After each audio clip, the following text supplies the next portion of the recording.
বিশ্বকাপ ফুটবল ঘিরে উন্মাদনার শেষ নেই ভক্ত সমর্থকদের মাঝে।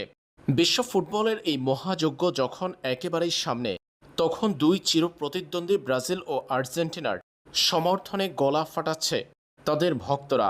বিশ্বকাপ তো বটেই, যে কোনো টুর্নামেন্টে ব্রাজিল আর্জেন্টিনার মুখোমুখি লড়াই দেখতে অধীর আগ্রহে অপেক্ষায় থাকে বিশ্বের কোটি ভক্ত।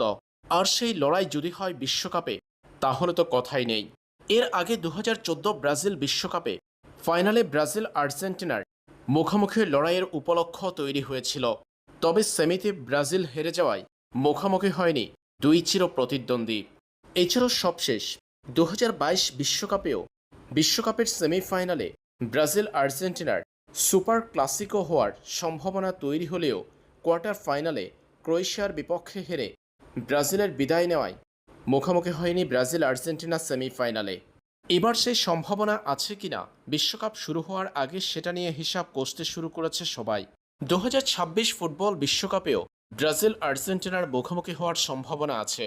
ফিফার নিয়ম অনুযায়ী এক মহাদেশের দুই দলের গ্রুপ পর্ব কিংবা প্রাথমিক পর্বের লড়াইগুলোতে মুখোমুখি হওয়ার সম্ভাবনা কম। গ্রুপ পর্বে একই মহাদেশের দলগুলোর মুখোমুখি হওয়ার নিয়ম নেই।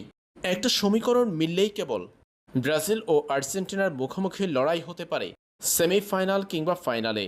বিশ্বকাপের সেমিফাইনালে সুপার ক্লাসিকো দেখতে হলে সেই ক্ষেত্রে ব্রাজিল ও আর্জেন্টিনাকে সি এবং জে গ্রুপে গ্রুপ চ্যাম্পিয়ন হয়ে পরবর্তী ধাপগুলো পেরিয়ে সেমিফাইনালে যেতে হবে।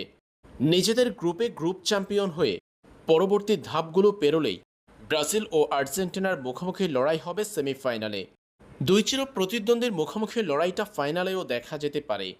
সেই ক্ষেত্রে মিলতে হবে সমীকরণ।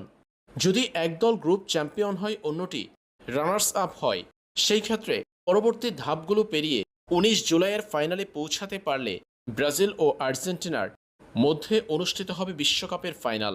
সেই ক্ষেত্রে গ্রুপ পর্বে এক দলকে রানার্স আপ, অপর দলকে হতে হবে গ্রুপ চ্যাম্পিয়ন।